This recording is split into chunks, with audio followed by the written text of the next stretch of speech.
Neelumbera on a Full Moon Night. Written by Aparna Athreya.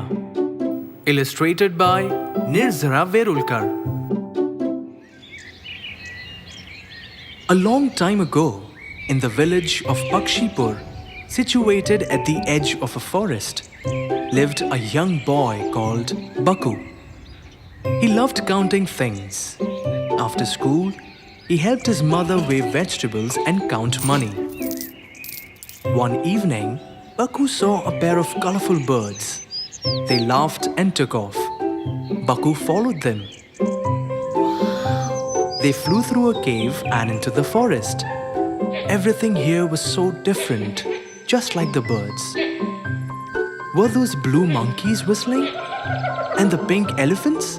They seemed to be humming. Baku didn't see the sun go down.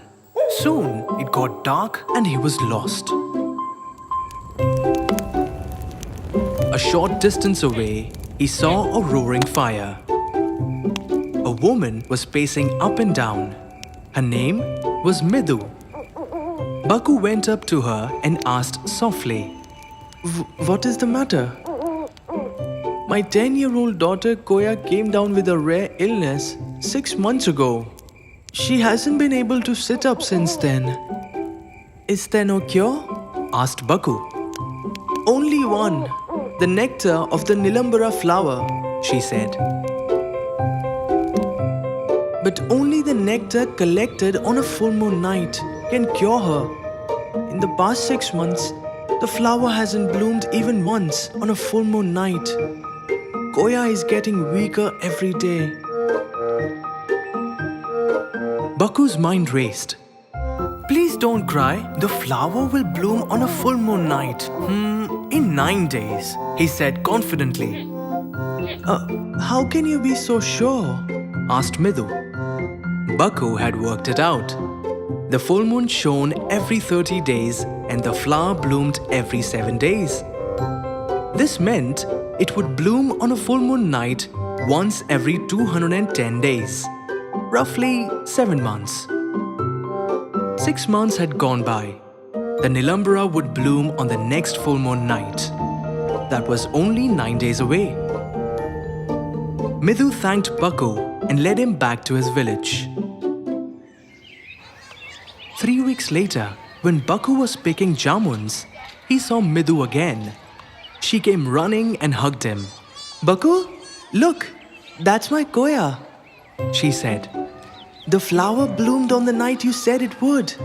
The nectar worked its magic." Koya was cured. Baku was very pleased. All was well in Midhu's world. How did Baku work it out? Baku knew the Neelumbera flower bloomed once every 7 days and that the full moon appeared every 30 days. How did he know that the blooming of the flower would coincide with the full moon? Mathematics. Actually, something called lowest common multiple, LCM. What is LCM? The LCM of two numbers, let's call them A and B, is the smallest number which is a common multiple of both A and B. How do you find the LCM? To find the LCM of 3 and 5, write the multiples of 3. 3, 6, 9, 12, 15, 18, 21, 24, 27, 30, 33.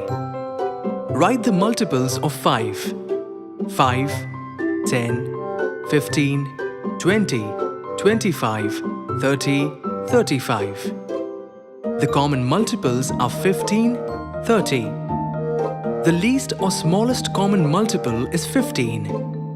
LCM of 3 and 5 is 15. Prime factorization method. We usually use this method to find the LCM of larger numbers. This means that we list out each number as a product of prime factors. Let's find the LCM of 20 and 30.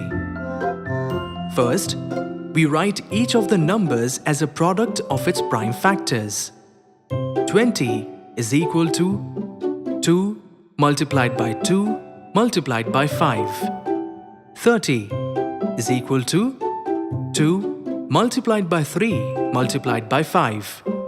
Now we multiply all the factors. 2 multiplied by 2 multiplied by 3 multiplied by 5 is equal to 60. How often does the Neelumbera bloom on a full moon night? The answer to this is the LCM of 7 and 30. 7 is equal to 7. 30 is equal to 2 multiplied by 3 multiplied by 5. LCM is equal to 2 multiplied by 3 multiplied by 5 multiplied by 7 is equal to 210. So, the Neelumbera blooms on a full moon night once in 210 days.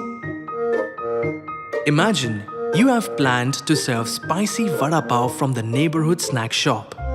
You go to the shop and realize that vadas come in packets of 3 each and pavs come in packets of 4 each. What is the minimum number of packets you have to buy of each so that you can pair vadas and pavs without either remaining extra? Hint: LCM will help you here. Have a great party!